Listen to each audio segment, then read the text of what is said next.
Hello student, आप सभी को न्यू गुरुजी स्टडी में स्वागत है। इस छोटे से प्यारा सा चैनल में हम न्यू ही अभी स्टार्ट किए हैं। आज मेरा पहला क्लास है। देखिए, हम बात करने वाले हैं 9 क्लास का चैप्टर नंबर 1 जो कि है कोशिका की आधारभूत संरचना, यानी कि कोशिका की बात करने वाले हैं। कोशिका यानी कि कोशिका क्या होती है, कोशिका की खोज से कोशिका की खोज कैसे हुई, ये कौन थे, रॉबर्ट हुक, रॉबर्ट ब्राउन, इसके बारे में आज हम चर्चा करने वाले हैं।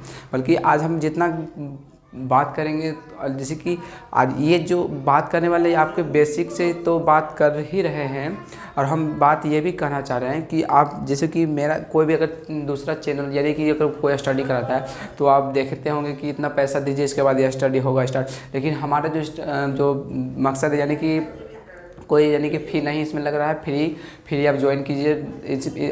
और मेरा आज पहला क्लास है, कुछ गलती होगा क्षमा कीजिएगा। आज हम बात करने वाले हैं कि कोशिका से रिलेटेड, यानी कि 9 क्लास का चैप्टर 1 में हम तो बता चुके हैं कोशिका की। अगर हम बात करें इस मार्कर की, गौर से देखिए इस मार्कर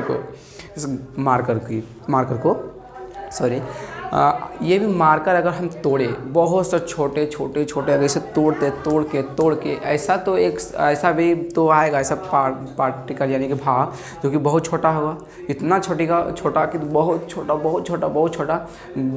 होगा, जो कि इसे एक छोटी इकाई होगा। क्या छोटी इकाई, बहुत छोटी।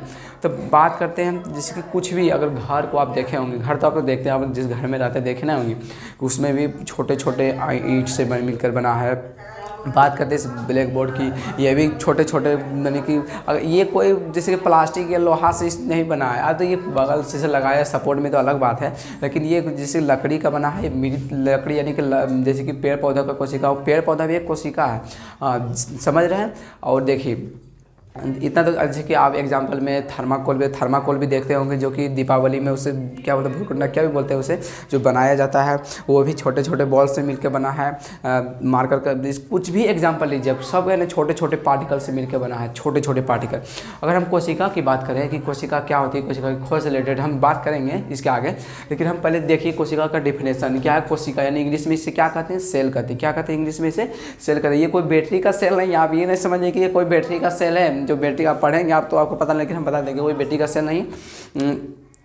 और देखिए ये कोशिका का डिफिनेशन हम इस प्रकार लिख रहे हैं कि कोशिका को, यानी कि हम भारतीय भवन बुक से ही पढ़ा रहे हैं, एनसीईआरटी नहीं पढ़ती, भारतीय भवन बुक से, यानी कि उससे जो रिलेटेड से, जिसके ऐसे तो अकॉर्डिंग नंबर बोलता है कि एनसीईआरटी के अकॉर्डिंग बिहार बोर्ड में मिलता है। लेकिन आपको चिंतित नहीं होना कि हम एनसीईआरटी पढ़े, भारतीय भवन पढ़े, इससे आपको कोई, बल्कि थोड़ा सा चेंजिंग रहता है। बल्कि चेंजिंग में ये नहीं कि बस दूसरा क्वेश्चन वहाँ देगा, यहाँ कोई दूसरा क्वेश्चन, बल्कि उतना आपको डरने की बात नहीं है। हम भारतीय भवन से बात करें, ठीक है। देखिए इस अगर बात करें डिफिनेशन की, परिभाषा की अगर बात करें तो क्या करें, कोशिका को जीवन की आधारभूत संरचनात्मक एवं क्रियात्मक इकाई माना गया है। क्या, कोशिका को जीवन की आधारभूत संरचनात्मक एवं क्रियात्मक इकाई माना गया है। देखिए इसमें अगर डिफिनेशन को बस दो वर्ड को इस जैसे कि फोकस करना है, क्या है, संरचना बनाती है, दूसरा क्या करती है, कार्य करती है। दो वो बस फोकस करना, क्या संरचना बनाती है, दूसरा क्या कार्य करती है। संरचना कोई जैसे कि बनना, संरचना जैसे कि हमारा अंग है, जैसे कि ये क्या है, अंगुली है, ये क्या है, नाक है, मुंह है, कान है, आँख है, इतना सारा भगवान अच्छा से प्यारा सा बड़े फुर्सत से बनाया हो, तो घना ये बड़े फुर्सत से बनाया तुझे रब मेरे लिए, उस गाना सुनेंगे। चलिए बात नहीं करते हैं। वही जैसे कि आँख है, ये भी तो कोई संरचना है, यानी बन रहा है, तो वही छोटे पार्टिकल से मिल के भगवान हमें लेकिन बनाया है। तो बात करते हैं एक नंबर में जैसे कि क्या संरचना बनाते हैं, दूसरा नंबर में कि कार्य करती है। कार्य नहीं करेगा तो बनेगा कैसे, अगर कार्य नहीं करेगा तो बनेगा कैसे। तो बस इसको अगर डिफिनेशन का याद करें, बस दो चीज़ को फोकस करना है, संरचना बनाती है, दूसरा क्या कार्य करती है। आप लोग इतना बोलेंगे सर इतना बता दिए कि ये संरचना बनाती है, दूसरा में करती है। अब ये कैसे जानेंगे कि कोशिका बनी क्या होती है, कि कोशिका किस कोशिका की खोज से रिलेटेड, तो हम उसके बारे में बात करेंगे। पहले ये देखेंगे कोशिका बनी किससे होती है। क्या, कोशिका बनी, तो कोशिका कार्बनिक और कार्बनिक पदार्थ से बनी। ये नहीं कि कार्बन से बनाई, कार्बन से नहीं, बल्कि ये कार्बनिक पदार्थ से बनी है और अकार्बनिक से। देखिए बात करते हैं कोशिका की अगर बनावट की बात करें तो कोशिका की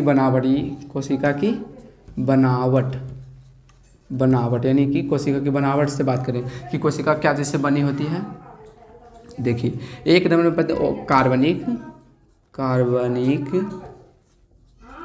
एक नंबर में कार्बनिक, और दूसरा नंबर में हो जाएगा ओ कार्बनिक। क्या दूसरा नंबर में?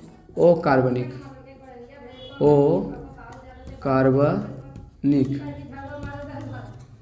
कार्बनिक। एक नंबर में कार्बनिक और दूसरा है ओ कार्बनिक। अब बोलेंगे कार्बनिक, इसे यौगिक लिख देंगे, कार्बनिक यौगिक, यौगिक के रूप में रहता है, यौगिक। इसके भी आगे हम इससे बात करेंगे हम। अभी आपको उतना जैसे कि इतना लेके चला है कि कार्बनिक यौगिक से, यानी कि कार्बनिक यौगिक से दूसरा ओ कार्बनिक यौगिक से। इसमें जैसे कि आता है, इसमें पता जैसे कि एक नंबर हो गया प्रोटीन, प्रोटीन, प्रोटीन, वसा, जिसे हम फैट कहते हैं इंग्लिश में, वसा, प्रोटीन। एक होता है कार्बोहाइड्रेट, कार्बोहाइड्रेट,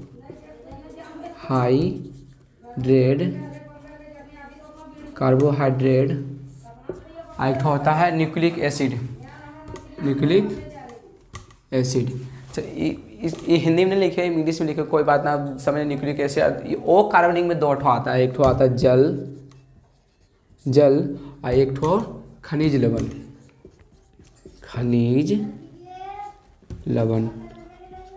देखनी है बस कि कोशिका की बनावट कैसे, जैसे कि बना ये कार्बनिक यौगिक से, दूसरा और कार्बनिक यौगिक में। और कार्बनिक यौगिक में क्या आता है? तो प्रोटीन है, वसा है, कार्बोहाइड्रेट है, न्यूक्लिक अम्ल, न्यूक्लिक अम्ल, न्यूक्लिक एसिड भी कहते हैं। अगर दूसरा बात करें तो ओ कार्बनिक यौगिक में जल है, खनिज लवण है, बस दो चीज़। अब इतना तो देख ले कि कोशिका की बनावट कैसे, कार्बनिक और कार्बनिक की। अब बात करें इसका साइज, यानी कि आकार की, कोशिका की आकार कैसे होती है, इसकी साइज की बात करें, यानी कि साइज की, यानी कि आकार की, आकार, इसे इंग्लिश में साइज कहते हैं, साइज। आप इसे क्या पढ़ेंगे? आपको ये लग रहा है कि यू है, बल्कि यू नहीं, इसे हम म्यू पढ़ेंगे। क्या पढ़ेंगे इसे? म्यू।